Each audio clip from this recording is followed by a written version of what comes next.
सबका स्वागत है आपके अपने इस चैनल में बायजूस एग्जाम प्रेप, जहां पे अब next 1 hour we are going to discuss only about economics. So आज पहला पेपर था यूजीसी एनटीए का, यूजीसी का इस जुलाई अगस्त 2022 का। सो डेफिनेटली आप सभी ने देखा होगा paper one, Toshiya ma'am, Nishant sir, Gulshan ma'am, इन सभी ने एनालिसिस किया है। तो आप सभी एक बार जरूर देखिएगा कि पेपर वन किस तरह का आया है, बिकॉज थोड़ा सा अंदाजा लग जाता है कि कैसे कैसे पेपर आ रहा है। तो मैं तो कहता हूं कि अगर उन लोगों ने करवाया, आप लोग कर लीजिए पेपर वन। और एक अच्छी बात यह है कि अभी हमारे पास टाइम है, तो पेपर वन की जैसे जैसे क्वेश्चंस आ रहे हैं, जितनी भी पेपर वन के क्वेश्चंस अभी बायजूस एग्जाम प्रेप में हो रहे हैं या एनालिसिस हो रही है 2022 का, जरूर देखिएगा, बिकॉज आपको एक आइडिया मिल जाता है। राइट।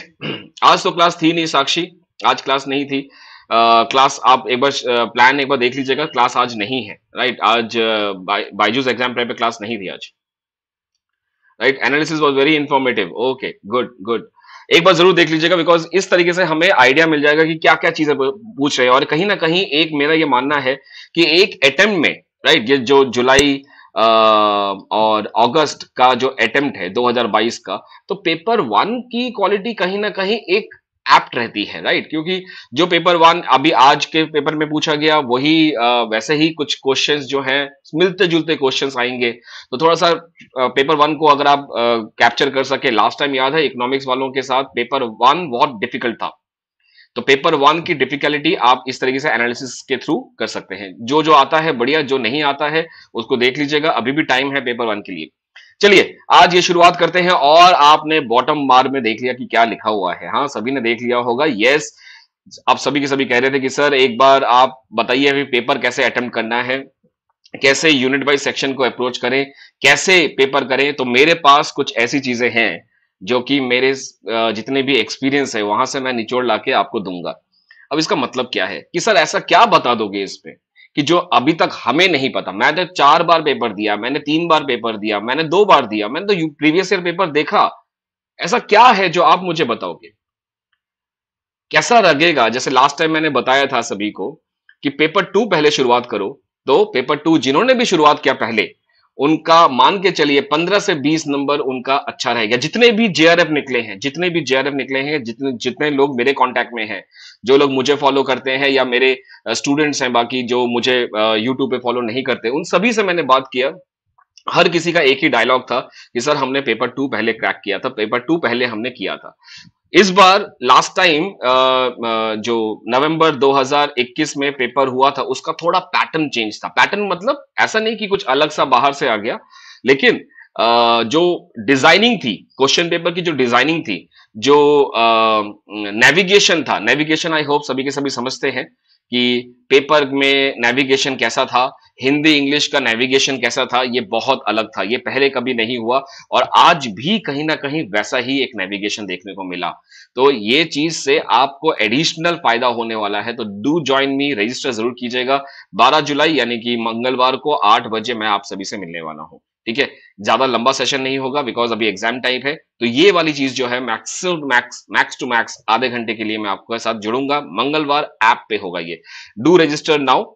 राइट, और रजिस्ट्रेशन का लिंक जो है वो आपको बायजूस एग्जाम प्रेप के ऐप में मिल जाएगा, नहीं तो मैं कमेंट सेक्शन में भी डाल दूंगा। राइट। लास्ट टाइम यही गलती हुई थी, पेपर वन पहले कर दिया। ये देखो, Hindi plus English, yes yes yes. तो I think all of you are understanding की क्या चीज चलती है। चलिए, तो ये है। और अब डायरेक्टली क्वेश्चंस पे आ जाते हैं, बिकॉज ज्यादा टाइम नहीं है और सारे की सारी प्रैक्टिस, बहुत सारा क्वेश्चंस करने हैं। चलिए, पहला क्वेश्चन आप सभी के सामने है यहाँ पे। इसका तो आंसर दिख रहा है, क्या बात हो गया। चलिए, opportunity cost curve assumes. Opportunity cost curve देखिए, ये कौन सा वाला अपॉर्चुनिटी कॉस्ट है? ये रिकार्डो का अपॉर्चुनिटी कॉस्ट है। रिकार्डो ने जो अपॉर्चुनिटी कॉस्ट, अपॉर्चुनिटी थ्योरी दी थी, कंपेरेटिव एडवांटेज, वो अपॉर्चुनिटी कॉस्ट कर्व के ऊपर दिया था।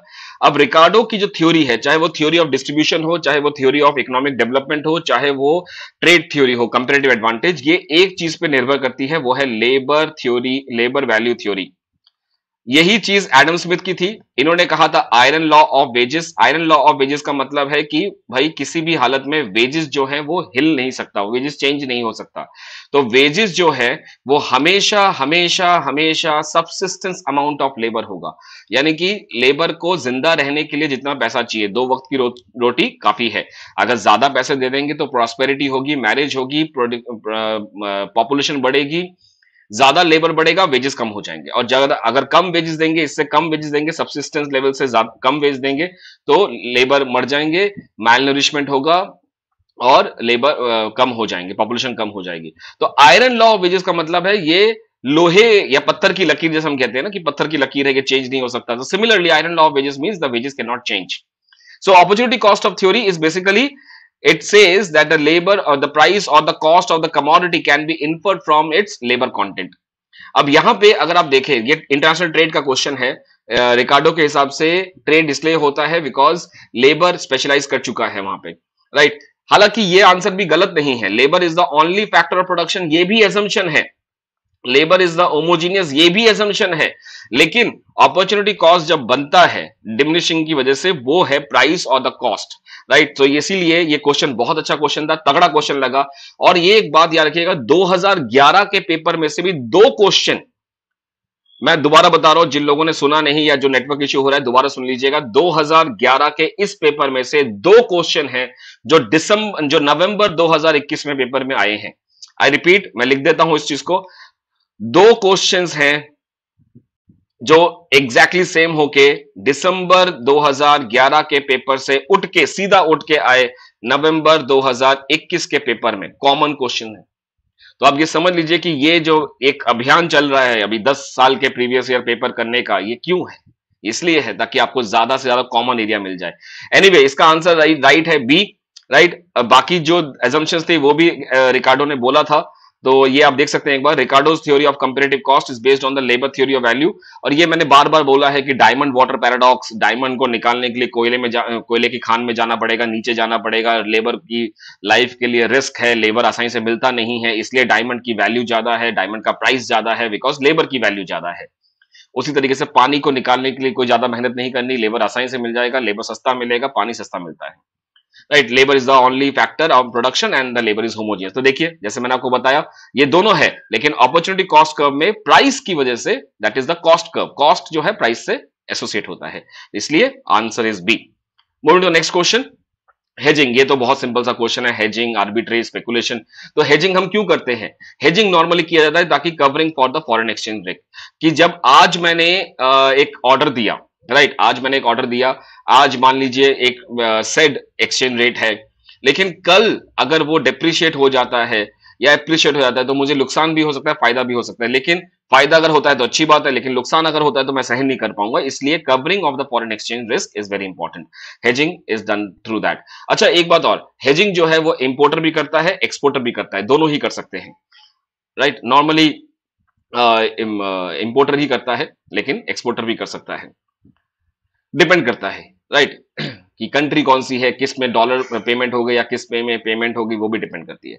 N increase in the marginal propensity to import, तो ये है इंपोर्ट। इंपोर्ट का मतलब प्लस एम। अगर हम इसका इक्वेशन देखें तो what is delta Y by delta M, import multiplier 1 minus C 1 minus T plus M, ये है। तो ये है मार्जिनल टैक्स यानी कि प्रोपोर्शनल टैक्स, ये है एमपीसी, ये है MPI, marginal propensity to import. अब यहां पे क्या लिखा है? एन इंक्रीज, अगर ये इंक्रीज होता है तो डेफिनेटली इसका मतलब क्या है? डिनोमिनेटर बढ़ जाएगा। डिनोमिनेटर बढ़ जाएगा, इसका मतलब क्या है? इसकी वैल्यू घट जाएगी। So it will has the same impact, नहीं, has no impact, no, it increases, increases तो नहीं है, डिक्रीज करेगा, it will decrease the value of the multiplier.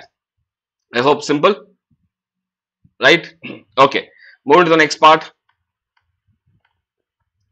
Arbitrage, Leelu, arbitrage का मतलब है जहां पे एक मार्केट में अलग दाम है, दूसरे मार्केट में अलग दाम है, तो जहां पे सस्ता है वहां से खरीदा और जहां पे महंगा है वहां पे बेचा, इस तरीके से वैल्यू मिलेगा। एक छोटा सा एग्जांपल, सिंस लीलू ने क्वेश्चन पूछा है तो एक छोटा सा मैं बता दूं, just I will take this question. Suppose New York stock exchange में $1 इज इक्वल टू ₹75, राइट, और बॉम्बे स्टॉक एक्सचेंज में $1 इज इक्वल टू ₹80। तो क्या करेंगे लोग पता है? इंडियन लोग, इंडियन इन्वेस्टर्स वो अपना पैसा लेके रुपए को वो न्यूयॉर्क स्टॉक एक्सचेंज में रुपए डालेंगे और डॉलर खरीदेंगे।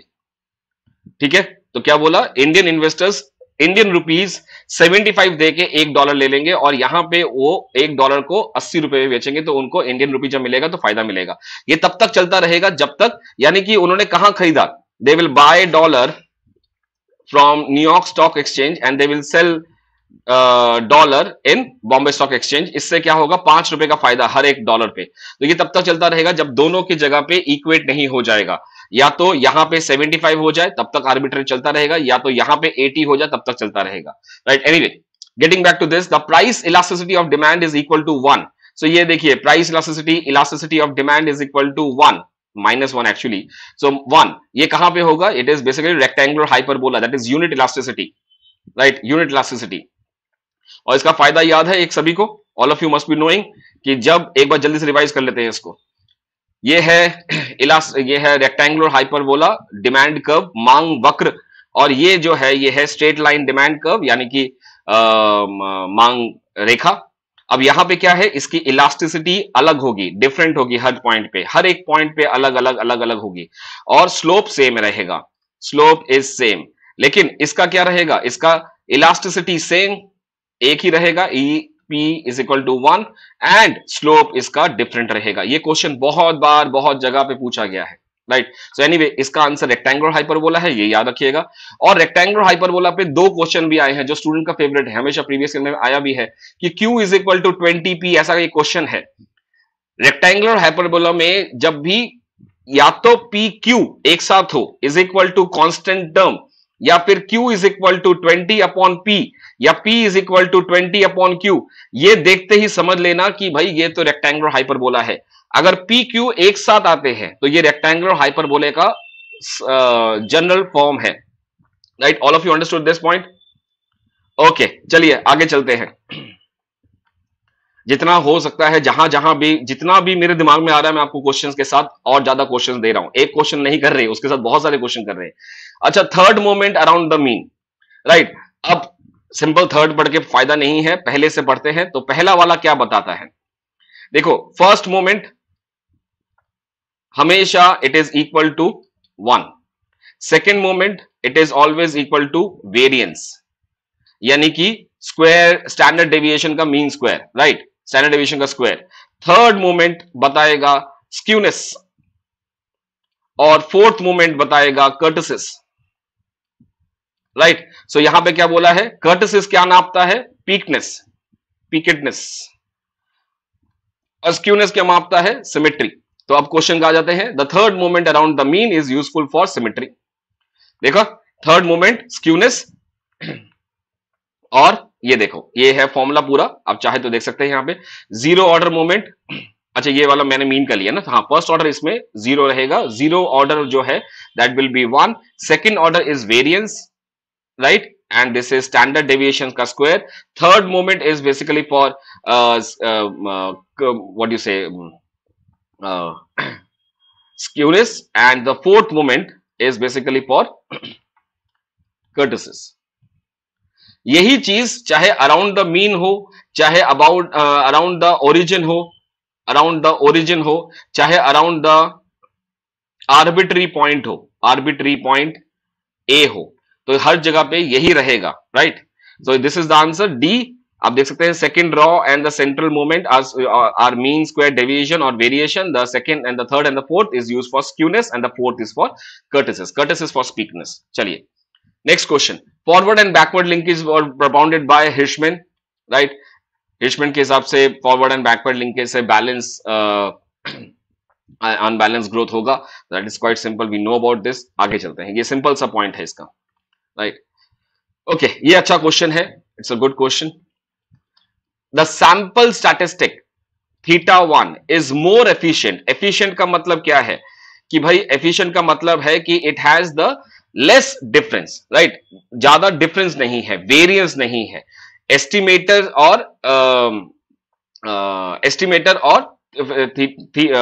θ1 में। सो अगर एस्टिमेटर की बात करें, suppose estimator is θ1, right? Or this is the sample statistic. So theta 1 hat is efficient parameter of theta 1. इसका मतलब है that the expectation of theta 1 is tending toward theta, यानी कि दोनों के बीच में ज्यादा डिफरेंस नहीं है. वहीं पे अगर मैं expectation of theta 2 hat tending towards theta 1 की बात करूं तो इसके बीच में ज्यादा गैप है, यानी कि variance of theta 2 is more than the variance of theta 1, तभी तो वो वेरिएंस कम है, इसलिए वो एफिशिएंट है. यहां पे हम लोग बेस्ट एफिशिएंट की बात नहीं कर रहे, बेस्ट की बात नहीं कर रहे, हम सिंपल एफिशिएंट की बात कर रहे हैं. It is the minimum variance, right? The answer is C. तो इसलिए यहां पे एक्चुअली में होना चाहिए था variance of theta 1 should be less than strictly theta 2, but यहां पे लेस देन इक्वल टू दे रखा है, तो less than equal to best option है यहां पे, तो will be going for that. It is not theta 1 less than theta 2, it is the variance of theta 1 less then variance of theta 2. दोनों के बीच में डिफरेंस कितना है थीटा 1 हैट एंड थीटा के बीच में? Again a good question, very fantastic question. John Robinson, golden age hypothesis. देखिए जहां पे अगर हम बात करते हैं हैरोडोमर मॉडल में, there are two knife edge equilibria. एक है G A is equal to G W और दूसरा वाला है that is G W is equal to G N. और फिर आगे हैरड इनको रिकंसाइल कर रहे हैं और कहते हैं कि G A is equal to G W is equal to G N. तो ये मेंटेन करना, it is equal to S upon C R, right? ये हैरड का कहना है. अब एक बात और याद रखिए, क्योंकि ये क्वेश्चन के साथ थोड़ा सा हमेशा कंफ्यूजन रहता है स्टूडेंट्स को. यहां पे याद रखना कुछ चीजें हैं जो इंपॉर्टेंट है. सबसे पहले हम बात करते हैं व्हाट इज स्टेडी स्टेट. तो स्टेडी स्टेट जो ग्रोथ रेट है, steady state growth rate, right? तो ये मैंने अभी रिसेंटली ऐप पे ही बताया था कि स्टेडी स्टेट और स्टेशनरिटी में ज्यादा फर्क नहीं है. स्टेशनरिटी क्लासिकल्स ने यूज किया था, स्टेडी स्टेट जो है वो मैथमेटिकल अप्रोच है जो कि न्यू क्लासिकल ने बोला था. हालांकि दोनों का आंसर सेम है, दोनों का मतलब सेम है. तो स्टेडी स्टेट अगर हम बात करते हैं तो हैरड एंड डोमर मॉडल में स्टेडी स्टेट कहां पे होता है? जहां पे जी डब्ल्यू है. तो स्टेडी स्टेट का दूसरा नाम है जी डब्ल्यू.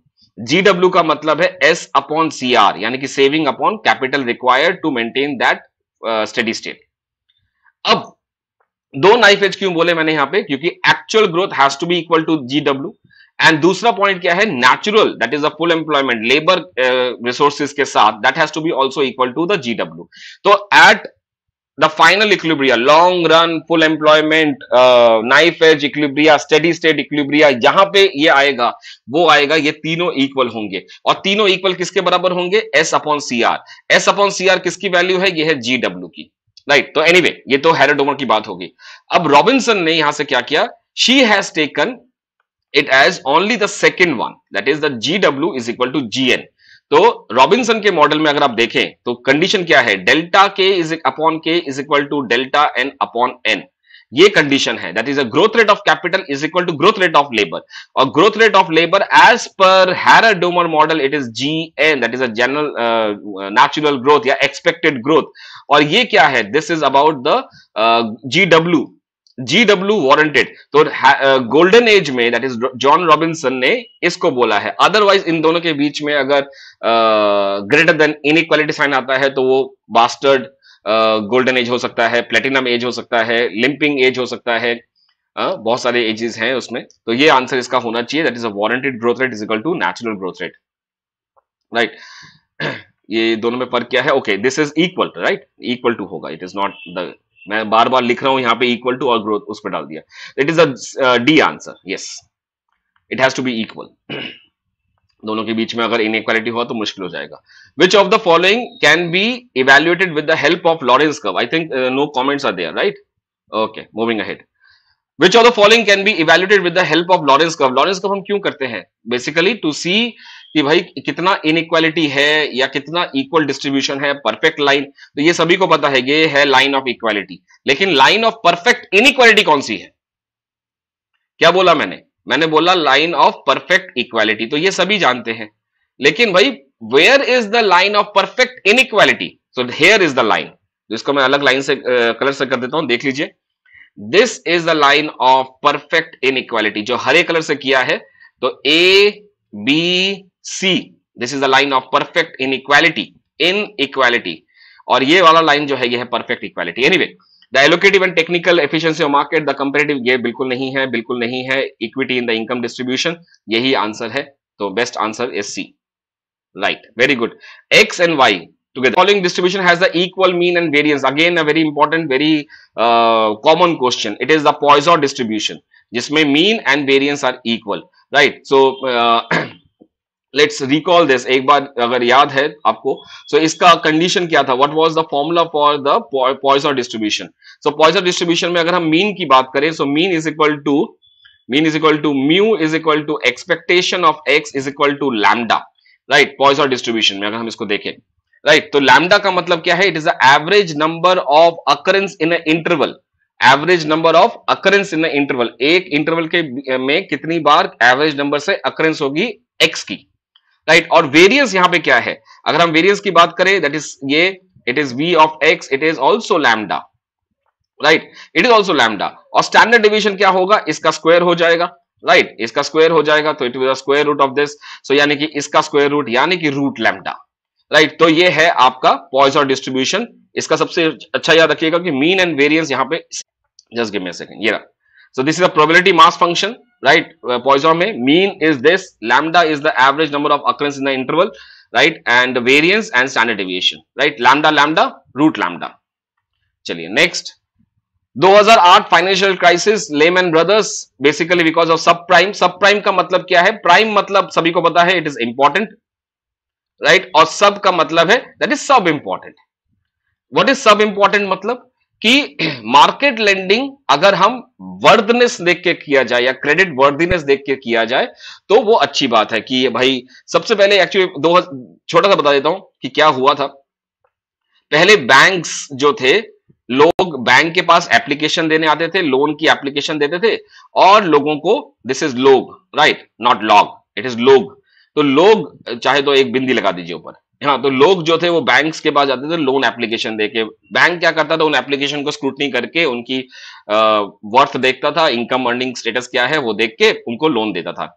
अब लेमैन ब्रदर्स बीच में आ गए यहाँ पे, लेमैन ब्रदर्स और बाकी फाइनेंशियल इंटरमीडिएट्स ने, उन्होंने कहा बैंक साहब आप सिंपल एक काम कीजिए, आप एप्लीकेशन रखिए और हमारे पास भेज दीजिए, हम उनको लोन देंगे, आप ही लोन देंगे। सो हुआ क्या? बैंक ने काम क्या किया? सिर्फ पोस्टमैन जॉब किया। पोस्टमैन जॉब मतलब एप्लीकेशन आया, आगे भेज दिया, उसको कोई स्क्रूटनी नहीं किया। सो जब बैंक्स ने अपना जो एप्लीकेशन आया था वो लेमैन ब्रदर्स को भेजा, और लेमैन ब्रदर्स ने देखा कि एप्लीकेशन आया है तो भैया लोन दे दो। सो लेमैन ब्रदर्स ने बैंक को लोन दिया, बैंक ने इसको लोन दिया। अब ऐसे करते करते हर कोई लोन लेने लग गया, और उसके बाद क्या हुआ? ड्वेलिंग का प्राइसेस यानी हाउसिंग का प्राइसेस कम होने लग गया।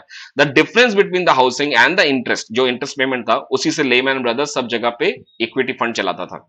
लेकिन जब दोनों के हाउसिंग प्राइसेस ही खत्म हो गया, बहुत सारे लोग बैंकरप्ट हो गए, तो वो लोग अपना इंस्टॉलमेंट नहीं दे पाए, और इंस्टॉलमेंट नहीं दे पाए इसीलिए लेमैन ब्रदर बाकी सभी मार्केट में, जो एशिया, अफ्रीका, इंडिया, बाकी सब जगह पे जो थे, उनको वर्ल्ड वाइड इन्वेस्टर्स को पैसा नहीं दे पाया, इसलिए बैंकरप्सी हो गया। एनीवे, ये तो छोटी सी एक सांस में बता दिया। This is called as sub prime market lending. आगे चलते हैं, next, the financial liberalization. Financial liberalisation का मतलब क्या है कि भाई, liberalization we all know, right? कि encouraging the private sector, regulation हटाइए, लाइसेंस राज हटाइए, कंट्रोलिंग हटाइए, डी रेगुलेशन कर दीजिए। तो ये सिंपल सा फंडा यहां से निकल गया। So a term financial intermediaries is basically related to the decontrol and deregulation of the financial system in an economy, right? Simple सा पॉइंट है यहाँ पे। आप फाइनेंशियल, क्योंकि ये क्या है? ये इंटरेस्ट रेट लिबरलाइजेशन नहीं है, ये है फाइनेंशियल लिबरलाइजेशन। किसको लिबरलाइज कर रहे हैं? फाइनेंस को लिबरलाइज कर रहे हैं। इसका मतलब क्या हुआ? प्राइवेट सेक्टर आइए, बैंक खोलिए, right? That is D control. यार आरबीआई का ज्यादा रेगुलेशन नहीं होगा, that is what the point. So it is a D control and D regulation of the financial system. यहाँ पे एक पॉइंट है जो कंफ्यूज करेंगे स्टूडेंट्स को, वो है 2 पॉइंट। मैंने इसलिए यहाँ पे आपको एक पेपर दिया है। Recently I was going through this paper by doctor जयति घोष। तो आई हैड दैट पेपर, इसलिए मैंने उनका नाम डाल के आपको यहाँ पे दे दिया है। उनका अच्छा काम था ये। So somewhere it is DAE publication है, अच्छा H इंडेक्स है इनका, इन ऑथर का। और फिस्कल कंसोलिडेशन भी एक पॉइंट आता है जो कि कई स्टूडेंट पूछते हैं। तो फाइनेंशियल लिबरलाइज दोनों मोरलेस कहीं ना कहीं not related too much, but कहीं ना कहीं स्टूडेंट्स को लगता है कि दोनों सेम है। तो फिस्कल कंसोलिडेशन का मतलब जो है वो है कि भाई कैसे फिस्कल डेफिसिट कम किया जाए। फिस्कल डेफिसिट कम कैसे करेंगे भाई? या तो गवर्नमेंट एक्सपेंडिचर कम करके, या तो टैक्सेशन बढ़ा के। On the other hand, financial liberalisation का मतलब है कि कैसे डाइल्यूट किया जाए, कैसे बैंकिंग कैपिटल को डाइल्यूट किया जाए, कैसे और ज्यादा बैंक्स आए, प्राइवेट बैंक्स किस तरीके से आए। Banking sector should not be a tough some job, जितना आसान हो सकता है उतना आसान सभी के लिए कर देंगे। तो बेसिकली फाइनेंशियल बॉटलनेक नहीं होना चाहिए, that is what the financial liberalization is. एक बार पॉज करके इसको पढ़ लीजिएगा, I think you will get it. जिसको भी लोन चाहिए सब्सिडाइज रेट पे लोन मिल जाए, क्रेडिट मिल जाए, लिक्विडिटी बढ़े, that's what the point is, right. आगे चलते हैं इसके बारे में। Fiscal deficit is identified. देखो fiscal deficit basically it is excluding it, deficit का मतलब है, फिस्कल डेफिशिट की अगर हम बात करें तो it is basically the borrowing छोड़ के बाकी जो है, राइट, बोरोइंग छोड़ के, यानी कि पूरा का पूरा this is equal to the government borrowing, right. तो government borrowing, right, except government borrowing. तो total outlay minus income receipt. देखिए ये वाला जो पॉइंट है ना, ये है बजट डेफिशिट। ये क्या है? ये है budget deficit. Budget deficit minus public borrowing, budget deficit minus public borrowing, थोड़ा सा ये टिपिकल हो रहा है। Deficit minus public borrowing, budgetary deficit plus government market borrowing and liabilities. ये थोड़ा सा टिपिकल लग रहा है ये question. Budget deficit minus public borrowing, public borrowing is actually the fiscal deficit. तो यहां पे क्या रखे? बजटरी डेफिशिट का मतलब हो गया, देखो जो फॉर्मूला है वो है revenue expenditure plus capital expenditure minus revenue receipt, right, plus, और यहां पे लिखते हैं कैपिटल रिसीट्स माइनस बोरोइंग्स। ये होता है फॉर्मूला फॉर फिस्कल डेफिशिट। यहां तो माइनस नहीं है, यहां प्लस है।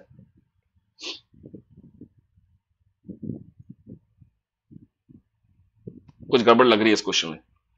Budget deficit minus public borrowing, as of now I think ये क्वेश्चन में कुछ गड़बड़ है। Budgetary deficit minus public borrowing, no, this is, I think this should be none of these, because fiscal deficit is actually equal to the borrowing, government की borrowing. यहां पे plus है, ये गड़बड़ कर रहा है। Budgetary deficit minus public borrowing, तो अगर ये हमने माइनस किया तो हमें फिस्कल डेफिशिट नहीं मिलेगा। इसमें से पब्लिक बोरोइंग माइनस किया तो that will be no, I think I have to relook that, but मेरे ख्याल से इसका आंसर नन ऑफ दीज होना चाहिए, नन ऑफ दीज होना चाहिए। Anyway, I will get back to this question. एक बार देखते हैं इसको, क्वेश्चन नंबर 14 को। What is the final answer की देखते हैं एक बार। आंसर की बता रही है ए। एक सेकेंड, ए कैसे आया? How it is A? Budgetary deficit plus government market borrowing, नहीं नहीं नहीं, government market borrowing itself is a deficit, right. और बजटरी डेफिशिट नहीं, ये गड़बड़ है, यहां पे कुछ गड़बड़ लग रही है। This is some mistake has been happened here, right. मुझे लगता है, आप जरूर मुझे कमेंट में लिख के बताइएगा कि आपका क्या लगता है। नहीं, this is not the answer, right. मुझे लग रहा है कि गड़बड़ है कुछ इसमें। एनीवे, आई विल कल देखते हैं इसको, सॉरी कल नहीं, परसों देखते हैं इसको एक बार। Which are the following economics develop the concept of immiserizing growth? It is basically Jagdish Bhagwati. और इमर्सराइजिंग ग्रोथ का मतलब क्या है कि growth after export is less than growth after before export, यानी कि एक्सपोर्ट सेक्टर पे इतना ज्यादा फोकस कर दिया गया है कि उसके बाद जो ग्रोथ होती है वो कम है बिफोर ग्रोथ से। तो इमर्सराइजिंग ग्रोथ, ग्रोथ कम हो रही है, ग्रोथ घट रही है, राइट। तो it is Jagdish Bhagwati. Sustainable health management of people in India is concerned with corporate efficient sustainable health management, ठीक है। cost effective health services, yes, I think यही होना चाहिए। cost effective health services, government subsidies on the, नहीं, cost effective health services। इसी के बाद तो ये इतने सारे आए जहां पे आपके पास जेनरिक मेडिसिन के लिए बहुत सारे आउटलेट खुले हैं। गवर्नमेंट हॉस्पिटल्स में आपको जेनरिक दवाइयां मिल रही हैं, राइट। तो that is again cost effective health services, nominal rate में सस्टेनेबल हेल्थ मैनेजमेंट है। इसी के तहत आप देखिए, आई थिंक इंद्रधनुष 3, राइट, उसके मिशन जो था उसमें भी यही पॉइंट था कि cost effective health measures services होने चाहिए, primary health care services free में मिले, राइट।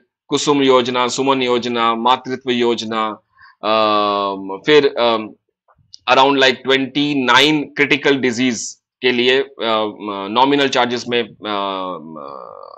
ट्रीटमेंट होगा सरकारी हॉस्पिटल में, तो ये सारा चीजें हैं। तो sustainable health management is about the cost effective health services, right, it is B. Sustainable energy growth, क्या बात है, सस्टेनेबल एनर्जी ग्रोथ और हेल्थ सर्विसेज, ठीक है, depends upon, so supply side management of the services, demand side management of the energy resources, market driven structure of tariff of the energy consumption and the given supply of energy. No, it is A.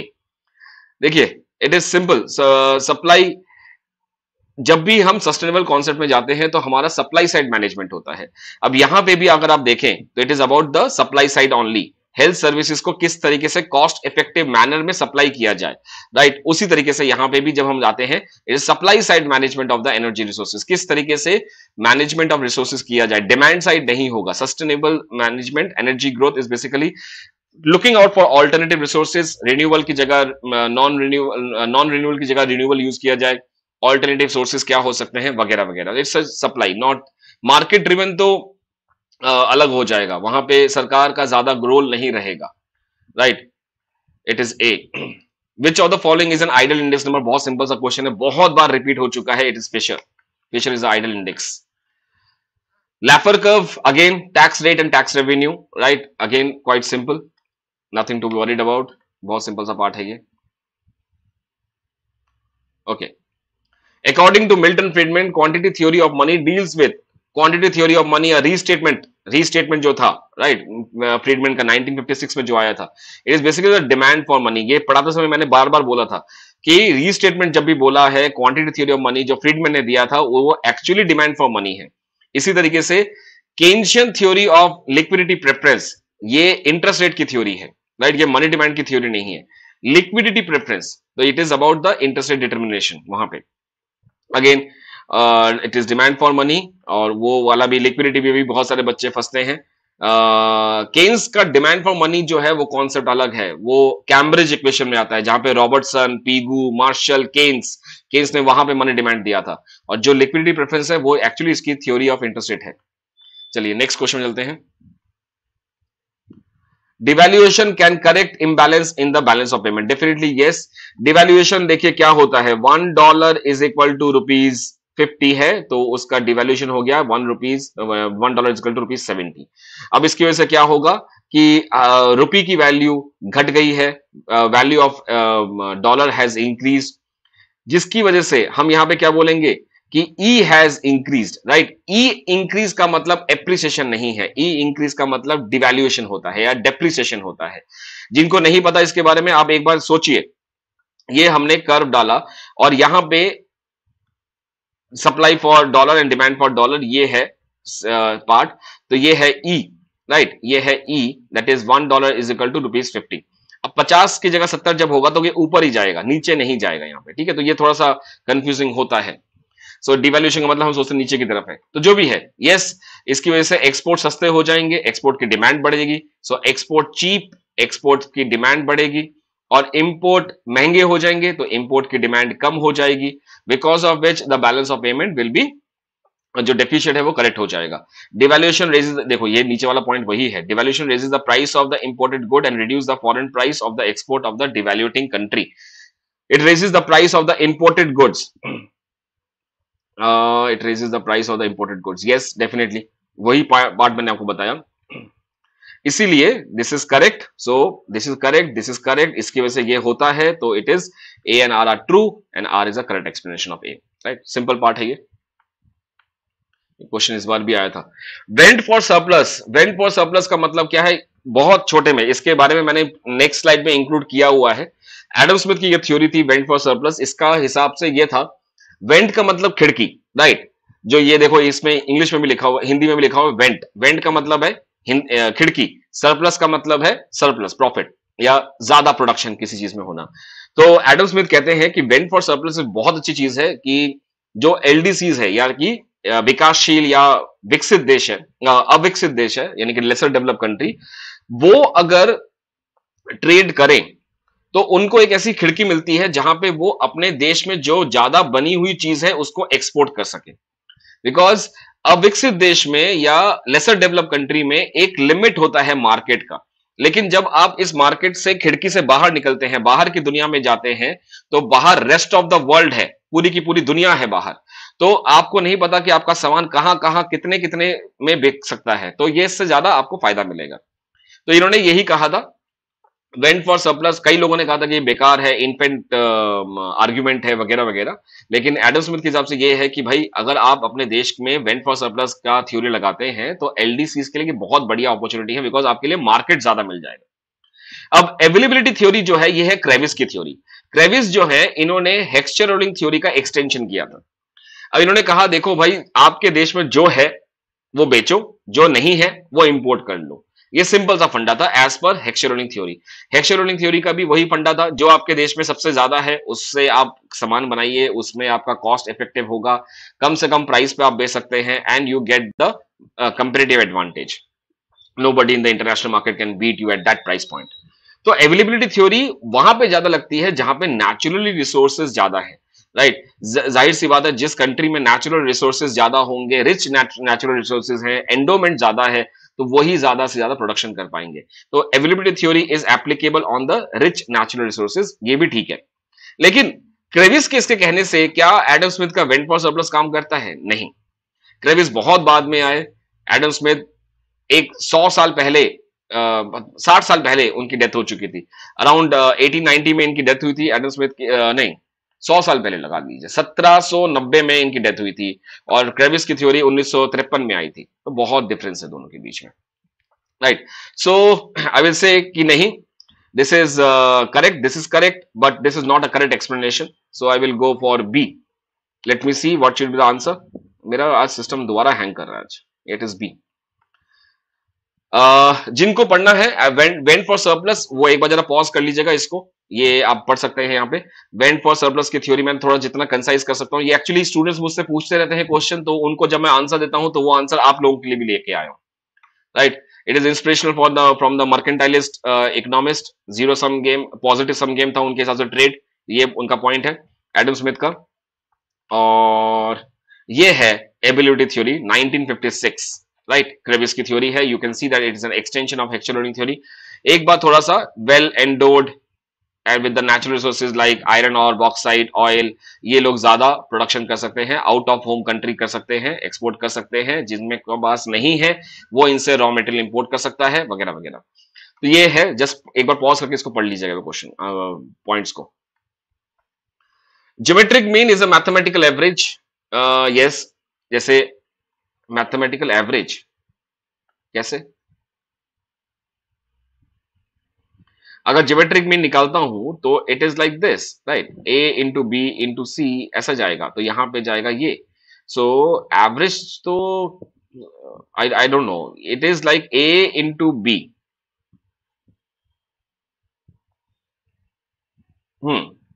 जितने items होंगे उतने items को मैंने यहां पे लिखा। अगर सी है तो यहां पे 3 आ जाएगा, यहां पे अगर डी है तो यहां 4 आ जाएगा, right. It is a mathematical average. The value of geometric mean is determined by each and every item. ये तो सही है, reason is right. Reason is right because अगर इसीलिए हम इसको ज्यादा अच्छी तरह यूज नहीं करते ज्योमेट्रिक मीन में, बिकॉज अगर इनमें से कोई भी एक टर्म अगर जीरो हो जाता है तो पूरा का पूरा ज्योमेट्रिक मीन जीरो हो जाता है, right. This is correct, this is correct. Geometric mean is a mathematical average. Average में भी इस तरीके से यूज कर रहे हैं because of the central tendency, right.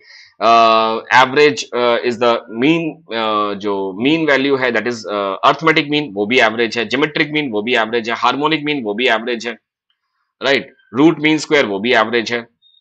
तो मेरे ख्याल से ये भी सही है, right. I think this is correct, but again इसकी वजह से क्या ये है?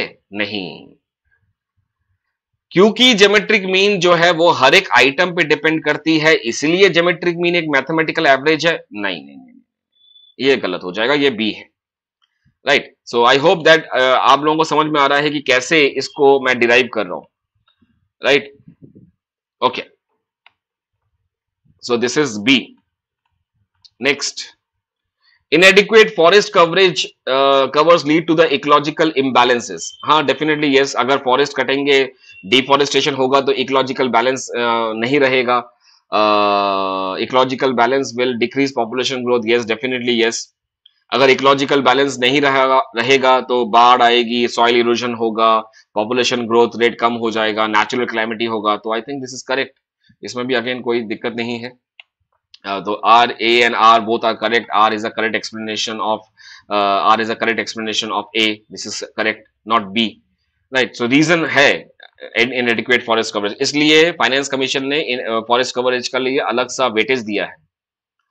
लियोन्टिफ पैराडॉक्स कॉन्ट्राडिक्टेड हेक्सचेलोनिक थ्योरी, बिल्कुल सही, राइट। बिकॉज हेक्सचेलोनी ने क्या कहा था भाई कि अगर कोई देश लेबर एंडोड है, यानी कि वहां पे लेबर ज्यादा है, तो वो लेबर से बनी हुई चीजें बेचेगा, राइट। तो इस हिसाब से यूएसए जो है, हाँ, यूएसए जो है वो कैपिटल एंडोड कंट्री है, तो इसको कैपिटल इंटेंसिव सामान बेचना चाहिए, राइट। लेकिन जब लियोन्टिफ ने टाइम सीरीज डेटा पे काम किया, ही फाउंड दैट कि यूएसए जो है वो लेबर इंटेंसिव सामान बेच रहा है, right. Again there is some problem with my system today. Yes, so I think yes it is A only. तो ये वाला था एक्सपोर्टेड लेबर इंटेंसिव प्रोडक्ट, इसीलिए लियोन्टिफ ने कॉन्ट्राडिक्ट किया। हेक्सचेलोनिक के हिसाब से यूएसए को कैपिटल इंटेंसिव एक्सपोर्ट होना चाहिए था, बट लियोन्टिफ को मिला कि यूएस जो है वो लेबर इंटेंसिव कर रहा है। So yes, both of them are correct. R is the correct explanation of A. Okay, the imposition of sales tax does not affect the profit of monopolist. नहीं नहीं नहीं नहीं नहीं, ये गलत है। देखिए, चाहे लमसम टैक्स हो, चाहे सेल्स टैक्स हो, ये क्वेश्चन देखो आया था 2011 में, 2021 में, सॉरी 2021 में ये क्वेश्चन आया था। चाहे लमसम टैक्स हो, चाहे सेल्स टैक्स हो, वो प्रॉफिट को तो अफेक्ट करेगा, लेकिन लमसम टैक्स जो है इसका इंसिडेंस पूरा का पूरा मोनोपोली पे रहता है, बिकॉज ये आगे शिफ्ट नहीं कर सकता है।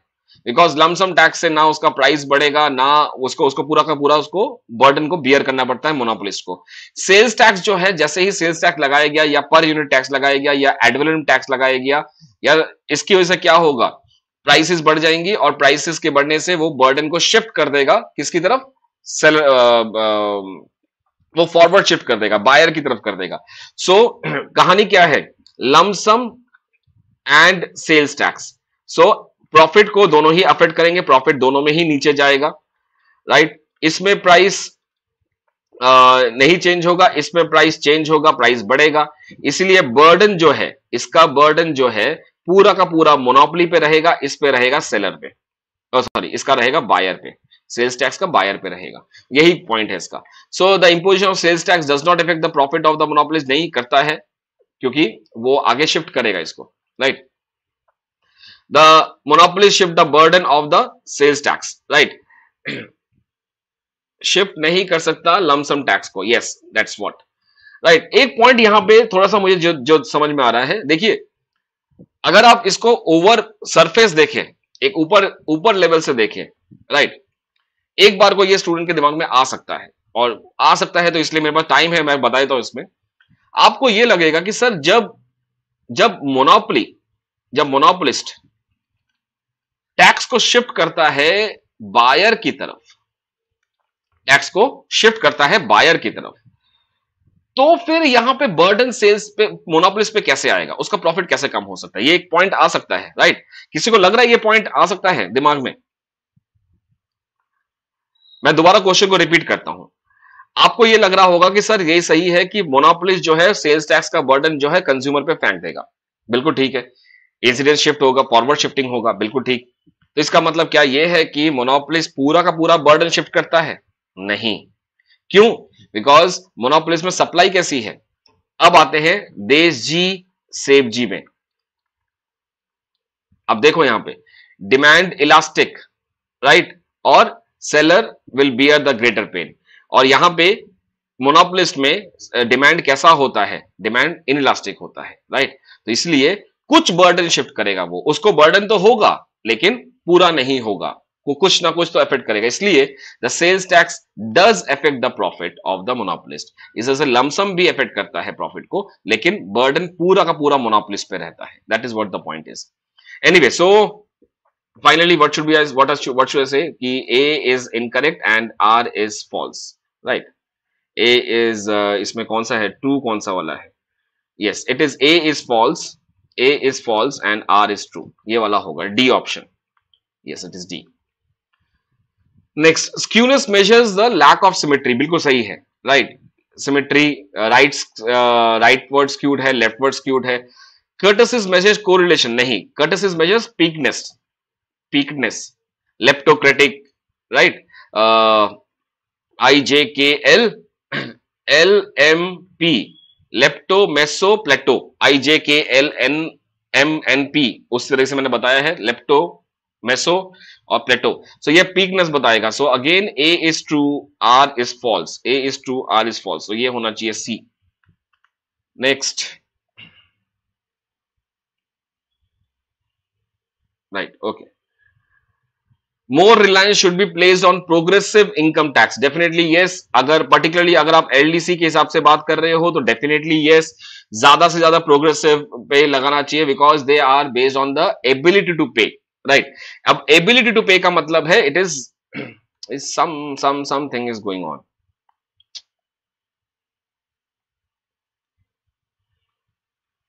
Just minute, I am not doing anything, ये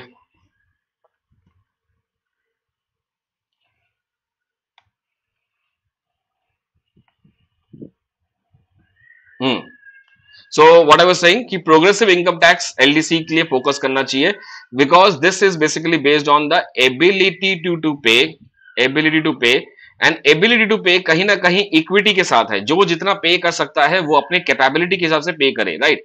so that is what it is, the canon of equity. So it is correct. Equity, equality, canon of equity, canon of equality दोनों same है, यहाँ पे दोनों को स्लैश करके Adam Smith ने लिखा था। तो this is a progressive income tax, that is correct. So this is fine. Indian agriculture still absorbs a major part of the workforce. Definitely yes, agriculture में आज भी 2011 में और 2022 में सेम है, मतलब this statement is correct, still hold correct. Employment elasticity of agricultural production is high. Employment elasticity यानी कि एग्रीकल्चर जो है वो ज्यादा से ज्यादा लोगों को हायर कर सकता है, एब्जॉर्ब कर सकता है, इसका मतलब ये है, right. But I think no, अगर ज्यादा से ज्यादा करेगा तो फिर वो डिस्गाइज्ड अनएम्प्लॉयमेंट हो जाएगा, right. So it is not possible. So employment elasticity of service sector is high, and industry sector is higher. Agriculture में लॉ ऑफ डिमिनिशिंग रिटर्न्स लगता है, लैंड जो है वो फिक्स्ड है, supply of land is inelastic, इसलिए ज्यादा लोगों को हम नहीं ले सकते हैं, right. So this is incorrect, it is low. Agriculture से रिलेटेड जो भी चीज है हमेशा याद रखना लो होगा, चाहे वो एंजल कर्व हो, चाहे वो एम्प्लॉयमेंट इलास्टिसिटी हो, चाहे वो इनकम जनरेशन कैपेसिटी हो, हर चीज में वो लो रहेगा, right. So Indian agriculture, this is correct, this is incorrect. So A is correct, R is incorrect, A is correct, R is incorrect, तो it is C, let's see the answer, it is C. Okay, national income increases if investment is greater than the saving. Yes, definitely, because investment जो है वो है injections और saving जो है वो है leakage. So अगर हम investment is greater than saving, right, तो यहाँ पे क्या होगा, investment is greater, so more productive capacity, national income will increase, right. So ये सही है, this is correct.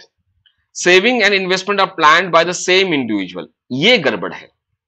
Saving and investment are planned by the same individual, मुझे लगता है ये, I am sure this is wrong, because saving is done by the households and investment is done by the firms. So this is done by two different parties, right. और अगर it is done by the same person, तो ex ante saving is equal to ex ante investment, तो इसमें realise करने की कोई जरूरत ही नहीं है, राइट। तो this is incorrect, right. I think इसके शायद इसके में कुछ प्रॉब्लम था। मोस्ट ऑफ द बुक्स जिनके पास भी प्रीवियस ईयर क्वेश्चन पेपर है, इसका आंसर उन्होंने ए दे रखा होगा, राइट। अगेन ये मुझे नोन इशू है, बिकॉज बहुत सारे स्टूडेंट ने ये क्वेश्चन मुझसे पूछा हुआ है। Saving is done by the savers और the household, investment is done by the firms for the profit motive, वही सेविंग का पैसा आता है, लेकिन it is done by two different people. Until unless it is completely mentioned कि all the savings are reinvested by the capitalist, जैसे कि growth model में हम पढ़ते हैं क्लासिकल थ्योरी में, या रिकार्डो की थ्योरी में वहां पे ग्रोथ एजेंट बोला गया है, तो वहां पे सेविंग कैपिटलिस्ट ही करता है। जैसे रॉबिन्सन की मॉडल में भी है, all the savings is done by the capitalist, तो वहां पे इट्स डिफरेंट। बट यहां पे अगर मैं देखूं कि saving and investment are planned by the same individual, ये गड़बड़ लग रहा है मुझे। सो मेरा दिल नहीं मान रहा, I will go with A, that is correct, and R is incorrect, so I will be going with C, right. And I know इसका आंसर ए होना चाहिए, ए है यहाँ पे, right. So now you can understand ये problem रहा, क्योंकि saving and investment are planned by different people, two different parties, इसलिए हमारे पास हाउस होल्ड है, इसलिए हमारे पास फर्म है, right. Yes, okay, so I think आज के लिए मैंने यही तक ये क्वेश्चन ले रखा है, right. Will meet on Monday now, right. I am little occupied with some other classes on the app, and once I'm done with that, so most probably uske baad I will be starting with the more plans with on YouTube with all of you. As of now, I will be meeting on Monday now, and the Byju's exam prep pe app pe jo we will be having the workshop, that will be on this Tuesday, right? That is 12th of July. 8 o'clock, and next Sunday we will be having the marathon. So next Sunday हमारे पास econometrics का course आएगा, right. Next Sunday मैं करूंगा, तो मिलते हैं। अगर कुछ भी कमेंट आपका हो जरूर मुझे कमेंट सेक्शन में बताइएगा, और इस टाइम पे कोई भी डीमोटिवेटेड मत होना कि सर ये नहीं आता, सर वो नहीं आता, ये कैसे करूं, इतना टाइम कैसे जाएगा, कैसे करूंगा, करूंगी, कोई टेंशन नहीं है, राइट। कोशिश करते रहो, हैव योर माइंड सेट। कई बार ऐसा होगा कि आप इतने डिमोटिवेटेड हो जाओगे कि आप टीवी देखने लग जाओगे, राइट। टीवी देखने लग जाओगे, मोबाइल देखने लग जाओगे, फेसबुक, ट्विटर, ये सब देखने लग जाओगे। ये सब मत करो, अभी सिर्फ और सिर्फ फोकस करो। वो याद है रणछोड़ दास ने क्या कहा था, अपने दिल को थोड़ा सा उल्लू बनाओ, कुछ नहीं, सब सही है, वैसा ही करो और प्रोग्रेस करते रहो हर दिन। अगर एक दिन भी आप प्रोग्रेस नहीं करोगे तो होगा क्या, आप टेंशन में आ जाओगे, राइट। आप टेंशन में आ जाओगे क्योंकि कल पढ़ाई नहीं किया, आज अगर पढ़ने बैठोगे तो फिर वो रिदम नहीं बैठेगा। और हर दिन आधे घंटे आप क्वेश्चन करिए, हाफ एन आवर, 30 मिनट्स रिग्रेसिवली। ये 30 मिनट वो होंगे जहां पे आप अलग से रूम में रहेंगे, आपके सामने लैपटॉप होगा, गाना नहीं चल रहा होगा, चाय का कप हाथ में नहीं होगा, ना कानों में ईयरफोन होगा, कुछ भी नहीं, बिल्कुल सन्नाटा, एकदम जैसे एग्जामिनेशन हॉल में होता है। 30 मिनट 30 क्वेश्चन, 25 से 30 क्वेश्चन आपको करने हैं। कहीं से भी करिए, कोई भी प्लेटफॉर्म मिलता है, कहीं से भी मिलता है, लेकिन जो कर चुके हो उनको मत करना, राइट। सो 30 मिनट 25 से 30 क्वेश्चन एवरी डे, ताकि जिस दिन पेपर अगर हो 12, 13 और 14, जिस दिन भी होगा उस दिन आपके माइंड को 1 महीने की ट्रेनिंग मिल चुकी है कि कैसे जो अपलोड किया हुआ डेटा है उसको डाउनलोड करें। अगर अभी चाहे तो आप अपलोड कर सकते हैं, दिमाग में नई नई चीजें डाल सकते हैं, अपलोड कर सकते हैं, लेकिन वो अपलोडेड चीज कैसे डाउनलोड होगा वो भी तो याद रखना है। तो इसलिए अभी से ब्रेन को टॉनिक देना शुरू कर दो कि भाई अब से तुम डाउनलोड करो और मुझे हेल्प करो आंसर देने में, खाली अपलोडिंग करने से नहीं होगा, right. Definitely thank you so much guys for being a part of this, और कमेंट सेक्शन में जरूर लिखिएगा, मैं हर एक कमेंट पढ़ता हूं, एंड कल मंडे को मिलते हैं, right. Thank you so much.